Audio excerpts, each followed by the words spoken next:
A black CEO was told, "Your kind doesn't belong here," at the exclusive club where he was actually the president. But what happened when he revealed his true identity will leave you speechless. Watch as arrogant staff members humiliate their own boss for an entire hour, calling him a thief, threatening him with police, and laughing at his kind trying to afford their prices. The moment he pulls out his phone and says, "This is Marcus Wellington," the shock on their faces is priceless.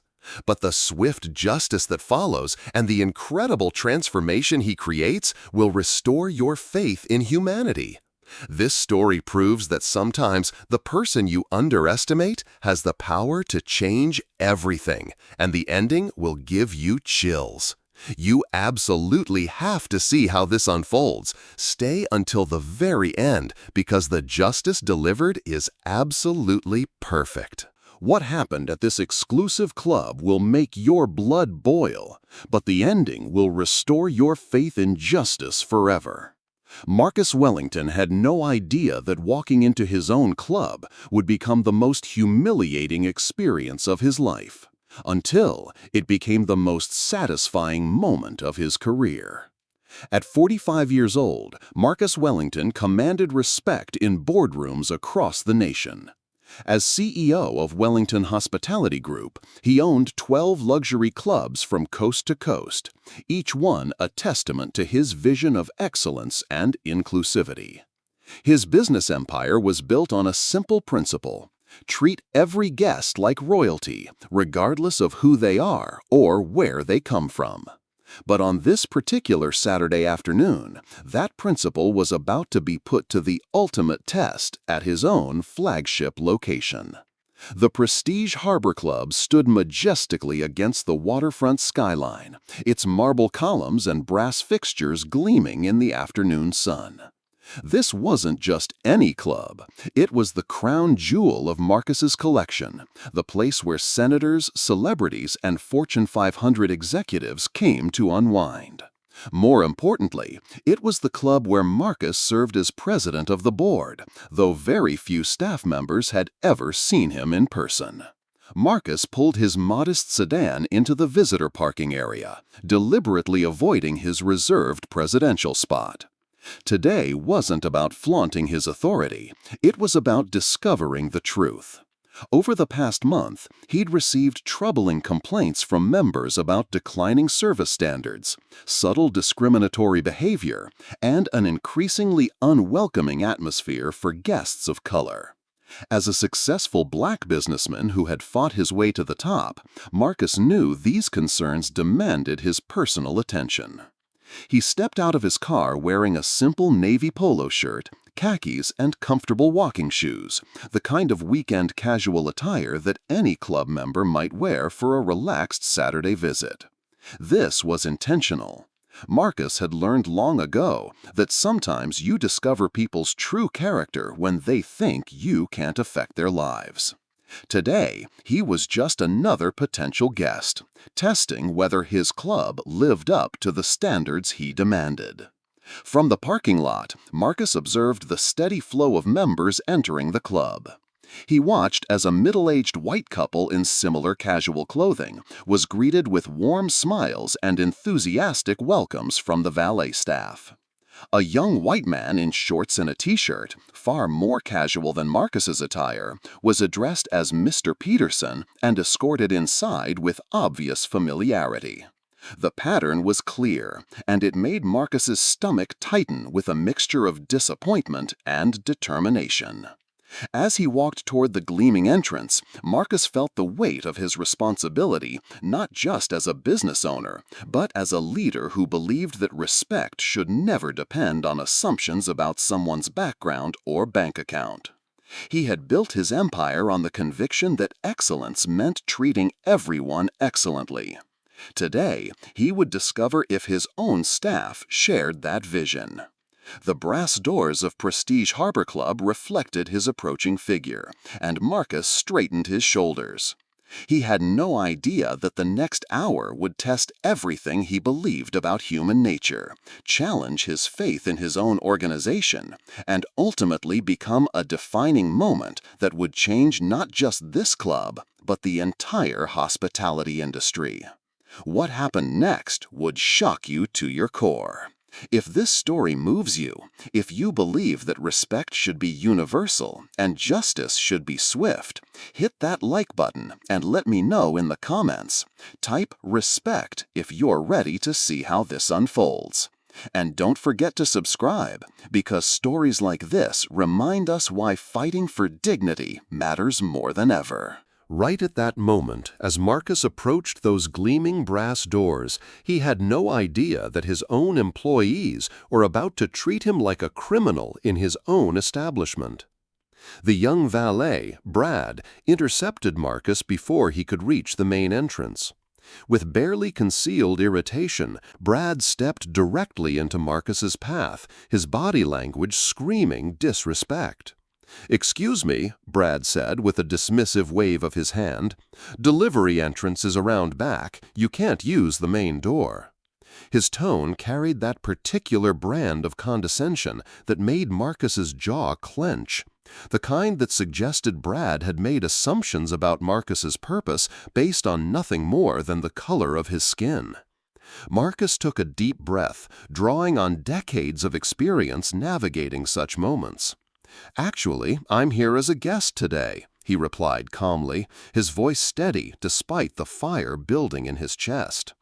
He had learned long ago that maintaining composure was not just dignified, it was strategic. Let them reveal their character while he maintained his. Brad's eyes narrowed with suspicion, scanning Marcus from head to toe as if searching for evidence of deception. "A guest?" he repeated with barely contained skepticism. "Are you sure you have the right place? This is a private members-only club."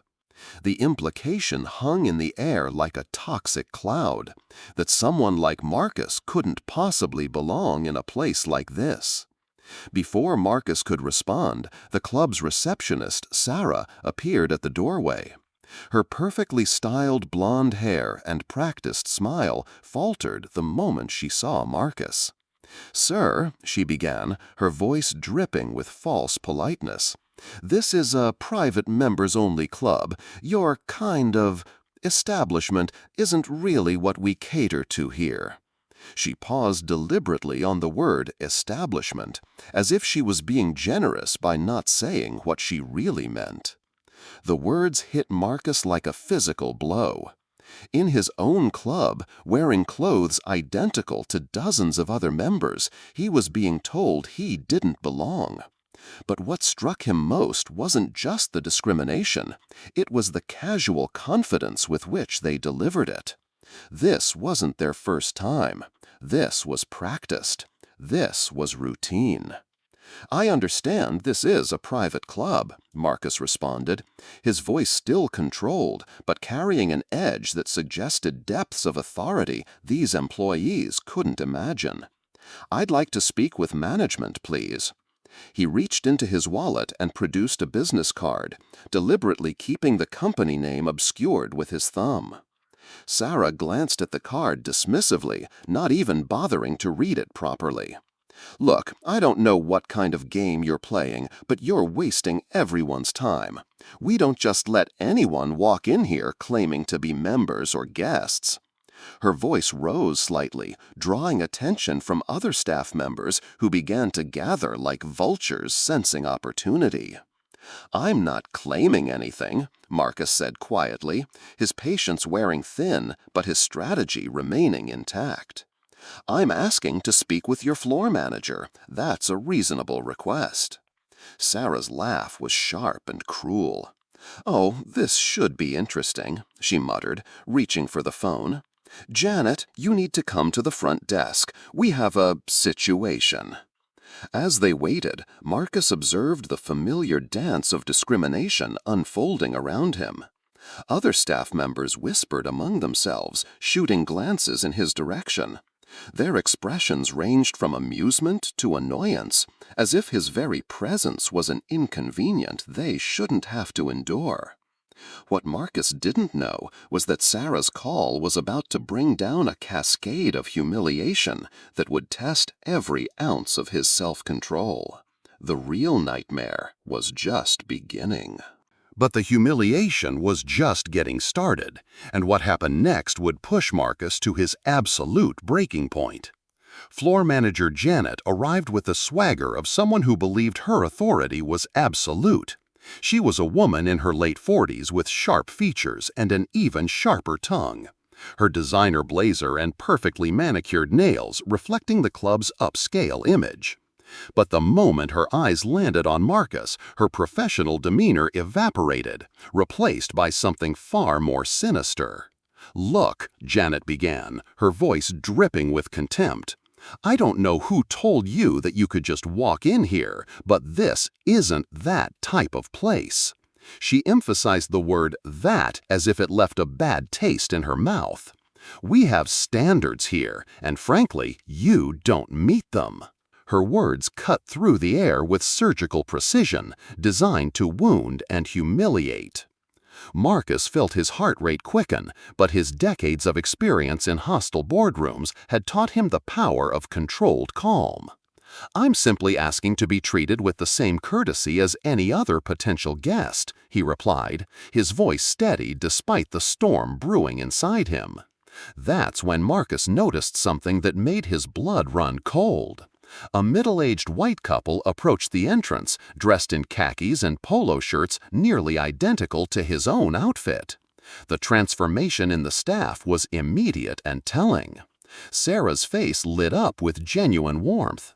Janet straightened her posture respectfully, and even Brad rushed to open the door with an enthusiastic, "Good afternoon, Mr. and Mrs. Davidson. So wonderful to see you again." Marcus watched this stark contrast unfold before his eyes, the evidence of discrimination so blatant it was almost cartoonish. "I notice you're welcoming those guests who are dressed similarly to me," he observed, his voice carrying just enough edge to make Janet's eyes narrow. "They're different," Janet snapped back without hesitation. "They belong here. They're established members with a long history at this club." But her explanation only dug the hole deeper. "You, on the other hand, are clearly trying to cause trouble."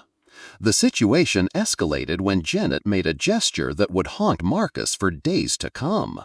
She beckoned to Tom, the club's security guard, a burly man in his 50s whose intimidating presence was clearly meant to end conversations, not start them. "Tom, is there a problem with this gentleman?" Janet asked, her pause before the word gentleman loaded with sarcasm and disdain. Tom approached with the slow, deliberate walk of someone accustomed to using his physical presence as a weapon. "Sir, I think it's time for you to leave," he said, his hand conspicuously resting on his radio. "We don't want any trouble here." Marcus felt the familiar sting of being criminalized for simply existing in a space where he had every right to be. But what happened next would test every fiber of his being. "I'd like to speak with the club president," Marcus said, his voice carrying an authority that made Tom hesitate for just a moment. Janet's laughter was sharp and mocking. "Trust me, honey, you don't want to bother him. He's got better things to do than deal with people like you trying to scam their way into places they don't belong." The irony was so thick it was suffocating, but Marcus remained silent, gathering evidence, waiting for the perfect moment to shatter their world. What none of them realized was that their shameful behavior was being documented, and the evidence they were creating would soon destroy their careers forever. As the confrontation intensified, several club members began to gather in the elegant marble foyer, drawn by the commotion like moths to a flame. Among them was Mrs. Patricia Chen, a dignified woman in her 60s who had been a member of Prestige Harbor Club for over 15 years. She watched the scene unfold with growing horror, her face contorting with disgust at what she was witnessing. Mrs. Chen had seen enough injustice in her lifetime to recognize it immediately. Without hesitation, she pulled out her smartphone and began recording, her hands trembling slightly with indignation. "This is absolutely disgraceful," she whispered to herself, but loud enough for others to hear. Her actions sent ripples through the growing crowd of onlookers, some nodding in agreement while others shifted uncomfortably. Marcus noticed Mrs. Chen's recording and felt a surge of gratitude mixed with strategic satisfaction. But he wasn't content to rely solely on witnesses. Discreetly, he activated his own recording app, positioning his phone to capture both audio and the discriminatory behavior unfolding before him. Years of business negotiations had taught him that documentation was power, and he was methodically building a case that would be impossible to deny. The situation took an even uglier turn when Mike, one of the club's bartenders, emerged from the main dining area to investigate the disturbance. His eyes landed on Marcus with immediate disdain. "Hey, what's going on here?" he asked Janet, as if Marcus wasn't even worth addressing directly. "Just some troublemaker trying to get into the club," Janet replied dismissively. Mike shook his head with theatrical disgust. "Look, buddy," he said to Marcus, his voice dripping with condescension, "I don't think you can afford our prices anyway. A single drink here costs more than most people make in a day. Maybe try the sports bar down the street. That's more your speed." The casual cruelty of the comment hit like a physical blow. Marcus felt his composure crack slightly, but he forced himself to remain calm. Each insult was being recorded, each discriminatory comment building his case stronger. But Janet wasn't finished. As more staff members gathered, emboldened by the crowd, she turned to Tom with a comment that would haunt her forever. "Make sure he doesn't steal anything on his way out," she said loudly enough for everyone to hear. "You know how these people are. They see all this expensive stuff and get ideas." The gasps from the watching members were audible. Mrs. Chen's recording never wavered, but her face had gone pale with shock. Other staff members actually snickered at Janet's comment, creating a chorus of complicity that turned Marcus's stomach. "This is exactly the kind of behavior that gives this industry a bad name," Mrs. Chen said firmly, stepping closer to the group. "I'm ashamed to be associated with this club right now." But even Mrs. Chen's intervention wasn't enough to stop the avalanche of discrimination that was about to reach its peak. The evidence was mounting, the witnesses were recording, and Marcus was about to discover just how deep the rot in his own organization truly ran. If you're as outraged as I am right now, you need to see how this ends. Hit that like button if you believe everyone deserves basic human dignity, and drop a comment telling me what you would have done in Marcus's situation. Subscribe, because what happens next will leave you speechless, and the justice that's coming will be absolutely perfect. Right at that moment, when Marcus thought the situation couldn't possibly get worse, the club's assistant manager, Derek, arrived on the scene, and what he did next would push this discrimination to absolutely unforgivable levels. Derek strutted into the foyer like a man who owned the world, his expensive suit and gold watch gleaming under the crystal chandelier. At 38, he had climbed the hospitality ladder through a combination of charm and ruthless ambition. But what Marcus was about to witness would reveal the ugly truth beneath Derek's polished exterior. The moment Derek's eyes locked onto Marcus, his entire demeanor shifted from professional courtesy to predatory hostility. "What the hell is going on here?" Derek demanded, his voice cutting through the marble foyer like a knife. "Janet, why is this taking so long?" He didn't even acknowledge Marcus as a human being worthy of direct address, instead speaking about him as if he were an object to be removed. Janet practically rushed to Derek's side, her voice dripping with false urgency. "Derek, thank God you're here. This man has been harassing our staff and refusing to leave. He's claiming he belongs here, but She gestured dismissively at Marcus, letting the implication hang in the air like poison. Derek's face hardened with an expression of disgust that made Marcus's blood run cold. "This is exactly why we have policies," Derek declared, his voice rising for maximum effect. "People like you always cause problems. You think you can just walk into any establishment and demand special treatment?" The phrase, "people like you," dripped with such venom that several watching members visibly recoiled. Marcus felt something break inside his chest. Not his spirit, that remained intact, but his faith in his own organization.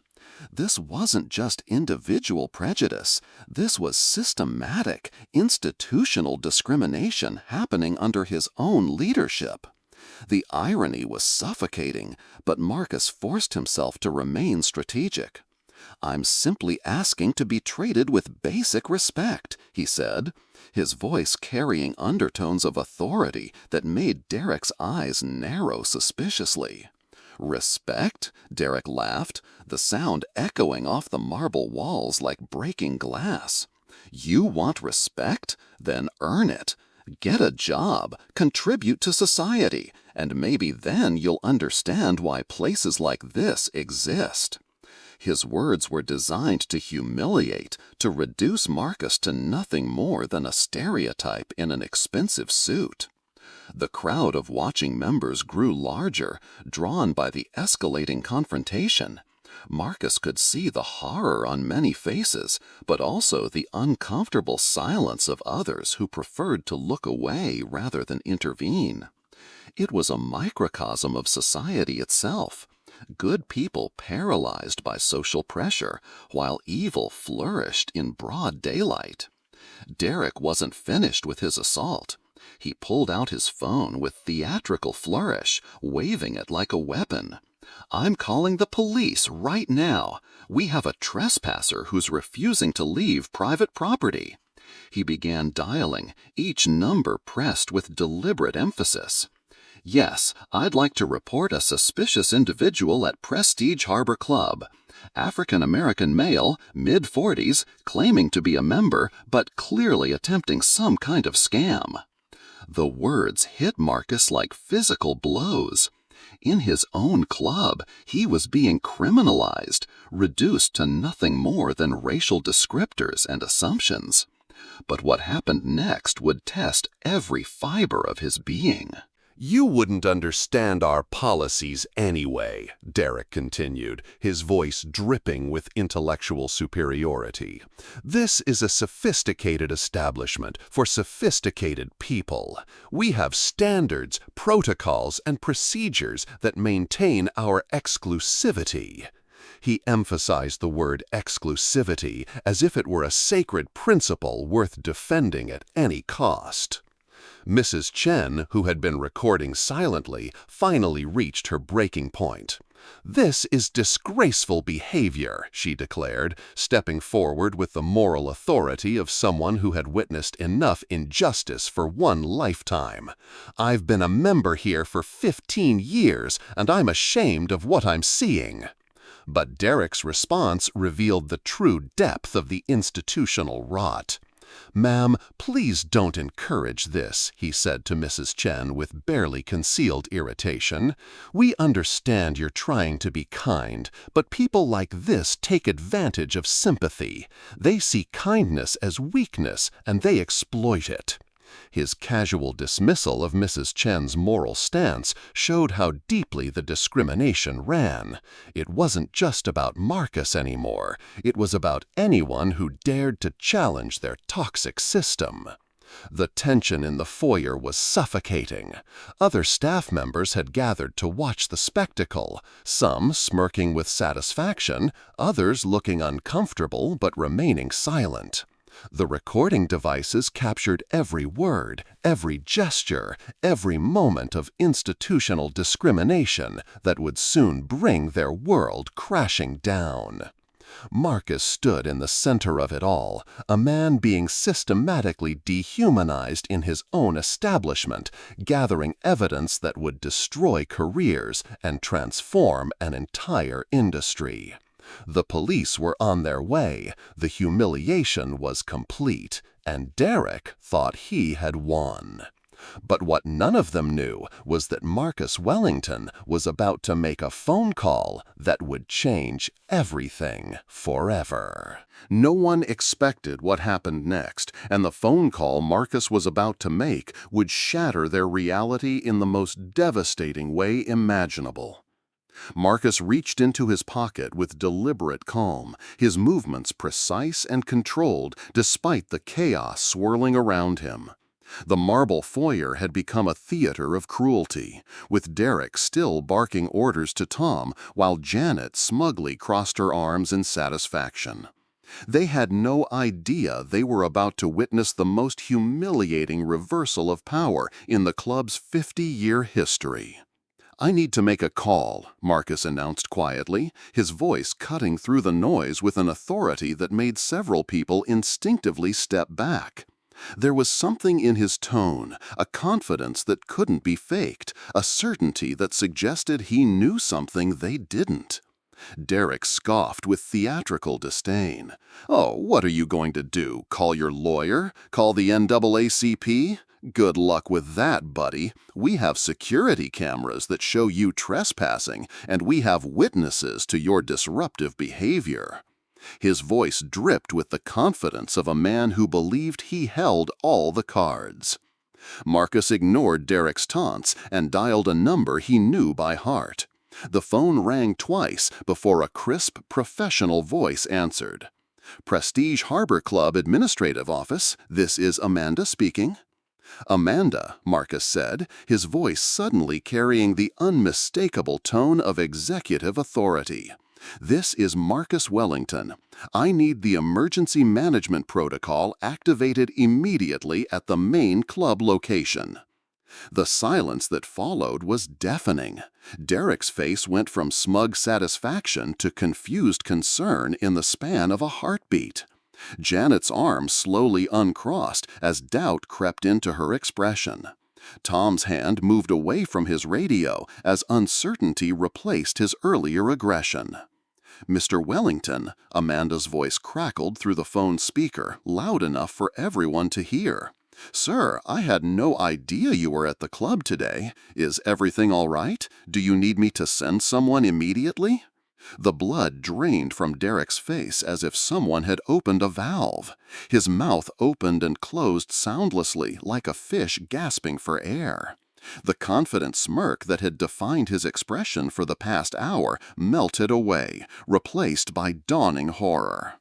"There's a situation here that requires immediate attention," Marcus continued, his voice steady and professional.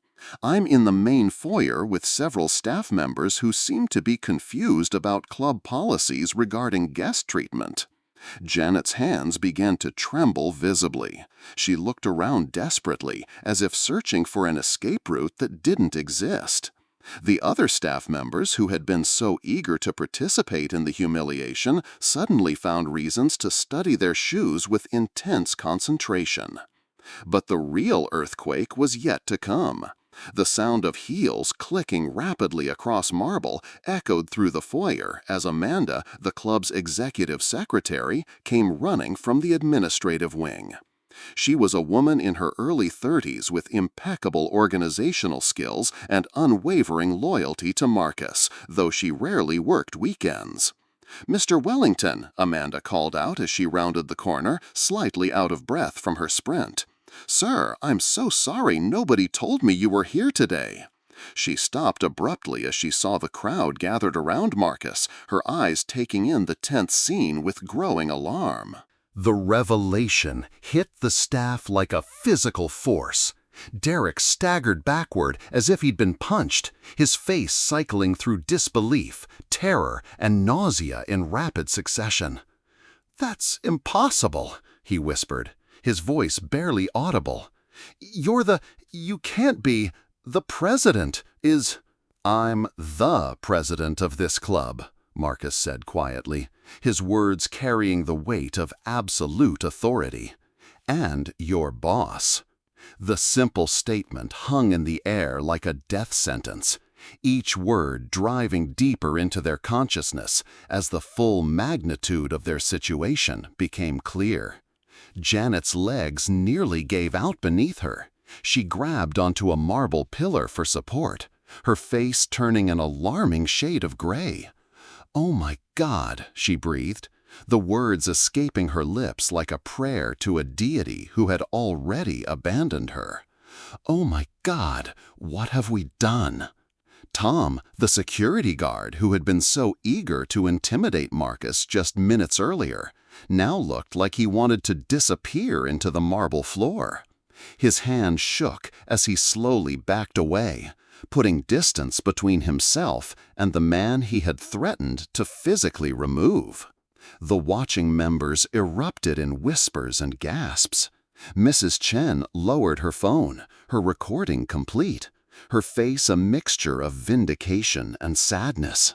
She had witnessed the ugly truth of institutional discrimination, but she had also seen justice begin its swift and merciless work. "In the past hour," Marcus continued, his voice carrying across the foyer with crystal clarity, "I have been told I don't belong here, accused of being a thief, threatened with police action, and systematically humiliated by my own employees." Each accusation landed like a hammer blow, driving home the enormity of their failure.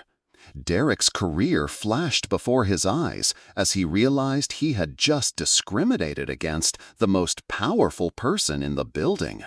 The man he had threatened to have arrested was the man who signed his paychecks, who could destroy his career with a single phone call. The reckoning was about to begin, and there would be no mercy for those who had chosen hatred over humanity. Right at that moment, when the full weight of their catastrophic mistake hit them like a freight train, Marcus delivered justice with the precision of a surgeon and the authority of a man who had built an empire on principles they had just violated. The silence in the marble foyer was deafening. You could hear a pin drop as Marcus stood in the center of the chaos he had never created but was about to resolve with devastating efficiency. His calm demeanor was more terrifying than any shouting could have been, because it spoke of a man who had complete control over the situation and the power to destroy careers with surgical precision. "Amanda," Marcus said, his voice carrying the unmistakable tone of executive command, "please take notes. In the past hour, I have documented systematic discrimination that violates every principle this organization was founded upon."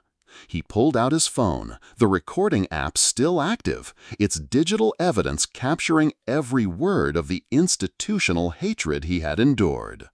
Derek's face had gone from gray to green, sweat beading on his forehead despite the climate-controlled comfort of the club. "Mr. Wellington, please, I can explain," he stammered, his voice cracking like a teenager's. "There's been a terrible misunderstanding. If I had known who you were—" "Stop right there," Marcus interrupted, his voice cutting through Derek's desperate pleading like a blade. "The fact that you didn't know who I was is exactly the point. Your behavior wasn't wrong because of my position. It was wrong because I'm a human being who deserved basic respect."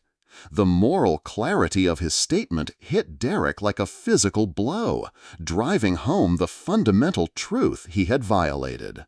Marcus began playing back the recorded conversations, each discriminatory comment echoing through the foyer with devastating clarity. Janet's voice crackled through the speaker. "People like you always cause problems." Derek's cruel laughter followed. "You wouldn't understand our policies anyway." Mike's condescending dismissal. "I don't think you can afford our prices anyway." Each replay was like watching a slow-motion car crash, except the victims were the perpetrators themselves, hearing their own voices condemn them with words they could never take back. Janet had begun crying quietly, mascara running down her cheeks in black streams that perfectly matched the darkness of her actions. "Mrs. Jen," Marcus said, turning to the dignified woman who had shown courage when others remained silent, "would you be willing to provide your video recording as additional evidence?" Mrs. Chen stepped forward with quiet dignity, her phone extended toward Marcus. "It would be my honor, Mr. Wellington. What I witnessed today was unconscionable, and I'm grateful someone with your integrity was here to address it." Her words carried the weight of moral authority, validating Marcus's experience while condemning the staff's behavior. Marcus accepted the phone, reviewing the video evidence that would serve as an unshakable foundation for the changes he was about to implement. The recording showed everything: the casual cruelty, the systematic discrimination, the complicit laughter of staff members who thought they were safe in their prejudice. "Derek," Marcus said, his voice carrying the finality of a judge delivering a verdict, "your employment with Wellington Hospitality Group is terminated immediately. Security will escort you to collect your personal belongings, and your access to all company properties is revoked permanently." The words hit Derek like a death sentence, his career crashing down around him in real time. Derek's legs buckled, and he grabbed onto a chair for support. "Please, Mr. Wellington, I have a family, a mortgage. I made a mistake, but I can change. I can learn." His desperate pleading was pathetic, a man who had shown no mercy, begging for compassion he had never extended to others. "Janet," Marcus continued, unmoved by Derek's tears, "you are also terminated immediately. Your comments about theft and your systematic mistreatment of a potential guest are unforgivable and represent everything this organization stands against." Janet's sobs grew louder, but Marcus felt no sympathy. These were consequences, not cruelty. These were the natural results of choices they had made freely and enthusiastically just minutes earlier. "Brad," Marcus said, addressing the valet who had started the entire shameful episode, "your employment is terminated effective immediately. Your assumption that I was a delivery person based on my appearance demonstrates exactly the kind of prejudice we will no longer tolerate." Tom, the security guard, stood frozen in terror as Marcus's gaze turned to him. "Tom, you are suspended pending a full investigation. Your willingness to intimidate rather than de-escalate shows a fundamental misunderstanding of your role here." Marcus turned to address the remaining staff members who had gathered to watch the spectacle. "Let me be absolutely clear," he said, his voice carrying to every corner of the foyer. "This behavior ends today. Anyone who cannot treat every human being with dignity and respect has no place in this organization." The justice was swift, decisive, and absolutely deserved. But Marcus wasn't finished. He was about to implement changes that would transform not just this club, but the entire industry. But Marcus Wellington wasn't just interested in punishment. He was about to implement changes that would transform this club into a beacon of hope and prove that real leadership means building something better from the ashes of failure. 3 months had passed since that devastating Saturday afternoon, and the Prestige Harbor Club had become unrecognizable in the best possible way. Marcus stood in the same marble foyer where he had been humiliated, but now it buzzed with an energy of inclusion and genuine excellence that he had always envisioned. The transformation wasn't just cosmetic, it was revolutionary. The Wellington Inclusion Protocol had become the gold standard for the hospitality industry. Every new employee underwent 40 hours of comprehensive bias training, not just a token diversity seminar, but deep, meaningful education about unconscious prejudice and the real impact of discrimination.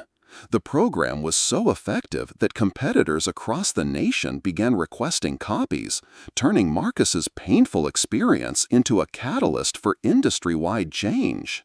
Mrs. Patricia Chen had accepted Marcus's invitation to join the club's newly formed diversity committee, bringing her moral authority and unwavering commitment to justice to every policy decision. "What I witnessed that day changed me," she said during the committee's first meeting. "I realized that being a good person isn't enough. You have to be an active force for change." Her leadership had inspired other longtime members to examine their own assumptions and become advocates for inclusion. The hiring initiative Marcus launched had transformed the staff composition dramatically. Where once the club had employed people who looked and thought remarkably similar, now the team reflected the rich diversity of the community it served. But more importantly, every single employee understood that their job wasn't just to serve members. It was to embody the values of respect and dignity that Marcus had fought to establish. The new member orientation had become something special. Instead of focusing solely on club amenities and rules, it included a powerful presentation about the club's commitment to inclusion, featuring the actual recordings from that terrible day. New members heard Derek's cruel laughter, Janet's discriminatory assumptions, and Brad's dismissive treatment, followed by Marcus's measured response and the swift justice that followed. "We share this story not to embarrass anyone," Marcus would tell each new member group, "but to ensure that everyone understands the culture we're building here. Excellence means excellence for everyone, regardless of who they are or where they come from." The changes weren't just internal.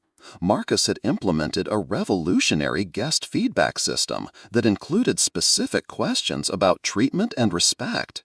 Any report of discriminatory behavior triggered an immediate investigation, and staff members knew that their careers depended not just on efficiency, but on embodying the club's values of universal dignity. 6 months after the incident, Marcus called an extraordinary general meeting of the entire membership.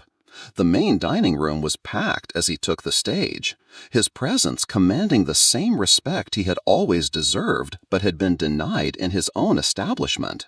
"When I walked into this club 6 months ago," Marcus began, his voice carrying clearly to every corner of the room, "I was treated like a criminal in my own house.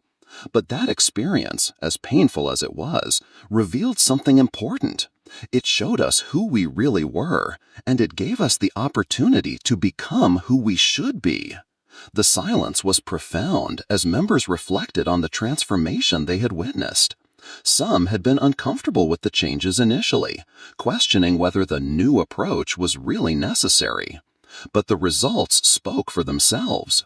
Member satisfaction had reached all-time highs, staff turnover had plummeted, and the club had become a place that people were genuinely proud to be associated with. Excellence isn't about exclusion, Marcus continued, his words carrying the weight of hard-won wisdom. True excellence means creating an environment where every human being can flourish, where respect isn't conditional on assumptions about someone's background or bank account. The applause that followed wasn't polite or obligatory. It was thunderous, sustained, and genuine. Members stood, many with tears in their eyes, recognizing that they were part of something larger than a private club. They were part of a movement that was changing hearts and minds across an entire industry. But perhaps the most powerful moment came when Marcus announced the club's newest initiative, a scholarship program for underprivileged youth to attend hospitality management programs at local universities. "We're not just changing how we treat people today," he explained. "We're investing in the leaders who will carry these values forward tomorrow." The scholarship program was funded entirely by voluntary member contributions, but within 2 weeks they had raised enough money to support 50 students annually. Mrs. Chen had volunteered to chair the selection committee, ensuring that the program would truly serve those who needed it most.